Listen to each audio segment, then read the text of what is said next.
All right, so you sent us a ton of stuff about this December 27th Mega Millions drawing. So we're going on a deep dive together, see what we can uncover about this winning moment. We're talking searches, news snippets, you name it, it's here.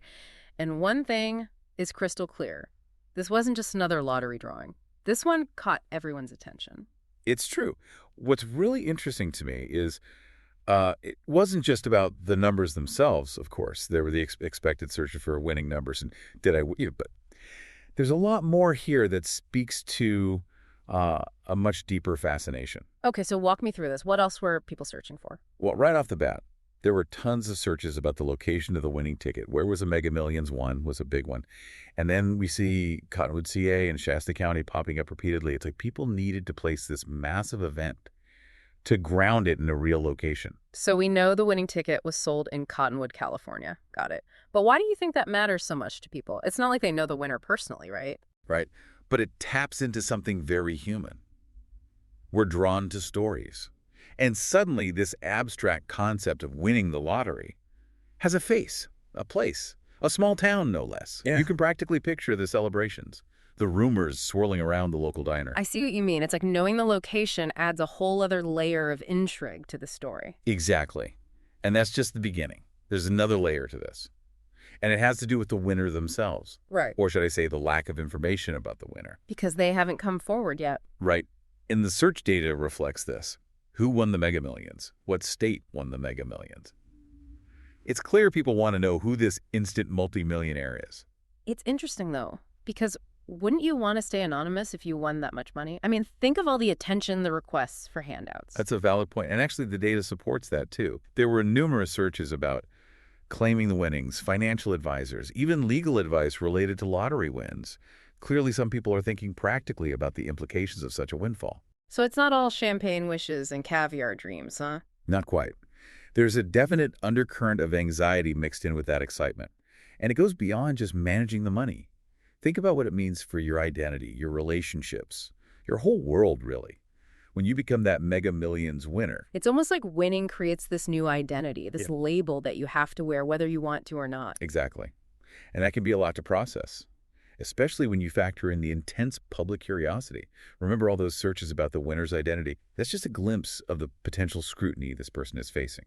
So while some people might be daydreaming about winning, it sounds like the reality can be a lot more complicated, even isolating. Absolutely. And that brings us to another fascinating layer of this deep dive, the psychology of sudden wealth. Okay, I'm listening. Take us deeper down the rabbit hole. Well, think about it. What happens to our sense of self, our values, even our relationships? When we go from ordinary to extraordinary overnight, does money really buy happiness? Or does it just magnify the existing cracks in our lives? That's a pretty heavy question. It is. And the search data, while not giving us definitive answers, does offer some intriguing clues. For example, there were a number of searches related to stress management, therapy, even support groups for lottery winners. So it's not all sunshine and roses. Even for those who hit the jackpot, there's a darker side to consider. Exactly. And I think understanding that darker side, that undercurrent of anxiety and potential upheaval, is key to grasping the full impact of a lottery win, not just for the individual, but for their families, their communities. And maybe even society as a whole. Precisely. And that's where things get really fascinating. Because the ripple effects of this single event, this Mega Millions drawing, extend far beyond the individual winner. Okay, I'm definitely intrigued now. Tell me more. Well, let's shift. Well, imagine you're a lifelong resident of Cottonwood. You've built your life there, raised your family, contributed to the community, and suddenly, someone you might know, someone you see at the grocery store, the local diner, becomes a multimillionaire overnight. I can see how that would be a lot to process. It kind of throws everyone's sense of normalcy out the window. Exactly. And it can trigger all sorts of complicated emotions. Envy, resentment, maybe even a sense of inadequacy. Suddenly the playing field feels uneven, even if you're genuinely happy for the winner. So while the lottery is often seen as this symbol of hope and opportunity, it can also expose the fault lines in a community, the underlying tensions that might have been simmering beneath the surface. That's a really insightful way to put it. Yeah. And it's not just about the individual level either. Think about the town as a whole. What happens to the community's sense of identity when it becomes known as the town where that Mega Millions winner lives? That's a good question. It's almost like the town itself becomes defined by this event, whether they want to be or not. Exactly. And that can have long-term consequences. Will people start moving to Cottonwood, hoping to strike it rich themselves, even if the odds are astronomically against them? Will longtime residents feel like their town is changing too quickly, losing its character? It's like a microcosm of the bigger conversation about the American dream, right? Is it about individual luck and fortune? Or is it about something more communal, something that's built over time through hard work and shared values? That's a really interesting parallel. And I think it highlights the fact that this lottery win, while seemingly random, is actually tapping into some very deep-seated societal beliefs about success, opportunity, and what it means to make it in America. So we've got this small town in California that's suddenly become a focal point for these bigger conversations about wealth, inequality, and the pursuit of happiness. And remember, this isn't just a story about Cottonwood. It's a story that's playing out in communities all across the country. Every time someone wins big, the lottery, with all its contradictions and complexities, offers a unique lens through which to examine the human condition. It's like holding a mirror up to society and seeing what's reflected back. Exactly. And while we might not like everything we see, it's important to look closely, to examine the good and the bad, the hopes and the anxieties, because that's how we start to understand ourselves better. Okay, so we've talked about the potential impact on the community, both positive and negative. But let's not forget, there's still a missing piece to this puzzle: the winner themselves. Right, the person at the center of all this, the one whose life has been irrevocably changed, and yet we know almost nothing about them. Which makes it all the more intriguing, right? Everyone loves a good mystery. It's true. And the lack of information only fuels speculation. Who are they? What were they doing before they won? What are they going to do with all that money? It's like a blank canvas Yeah. that people are projecting their own hopes and dreams onto. Exactly. And that's where the psychology of anonymity gets really interesting, because it allows us to fill in the gaps, to create our own narratives about who this person might be and what their future holds. We all love a good rags to riches story, don't we? It's almost like a modern-day fairy tale. It is, and I think that's part of the reason why the lottery holds such a powerful grip on our imaginations. It represents the possibility of transformation, of escaping our ordinary lives and becoming something extraordinary. But it's also important to remember that there's a real person behind this story, someone who's navigating a very complex and potentially overwhelming situation. Absolutely.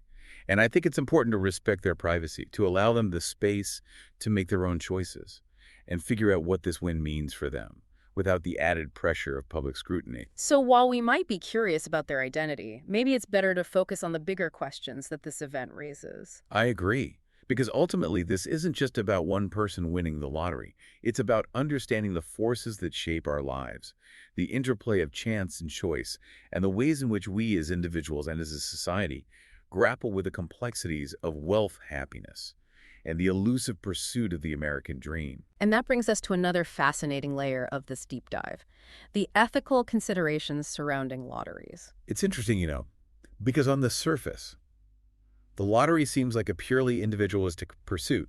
You buy a ticket, you take a chance. And if you're lucky, you win. But the reality is far more nuanced. I'm listening. What do you mean? Well, consider this. Every dollar spent on a lottery ticket contributes to a larger system, a system that generates revenue for state governments, often earmarked for specific programs like education or infrastructure. So it's not just about individual dreams of riches. It's also about collective responsibility, about how those funds are managed and distributed for the greater good. Precisely. And that raises a whole host of ethical questions. Is it fair to rely on a system that preys on people's hopes and aspirations, especially those who may be struggling financially? Is it responsible to encourage a form of gambling that, statistically speaking, has very slim chances of success? Those are tough questions, and I imagine there's no easy answer. That's right.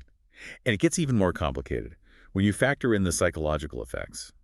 Think about the constant bombardment of advertising, the media frenzy surrounding big jackpots, the stories of overnight millionaires.